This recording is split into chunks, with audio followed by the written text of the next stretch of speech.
পশ্চিম বাংলার পাশাপাশি শারদ উৎসবে মাতল প্রতিবেশী রাজ্যের মেঘালয়ের পশ্চিম গারো পাহাড়ের ডালু এলাকার পালপাড়া এলাকার বাসিন্দারা।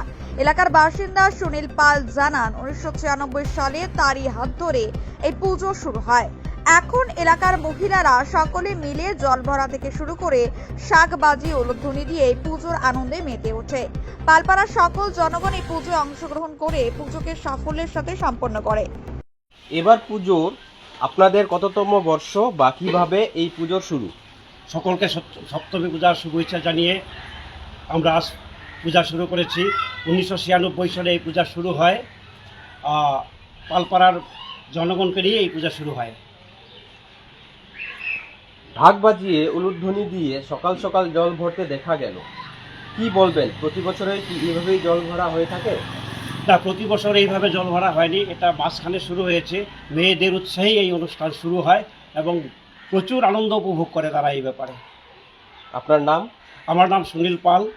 আমার হাত ধরেই এই পূজা 1996 সালে শুরু হয়। কোন দায়িত্বে আছেন আপনি? আমি প্রাক্তন সেক্রেটারি। এবছর আমি কমিটির সঙ্গে সর্বাঙ্গভাবে জড়িত আর কি।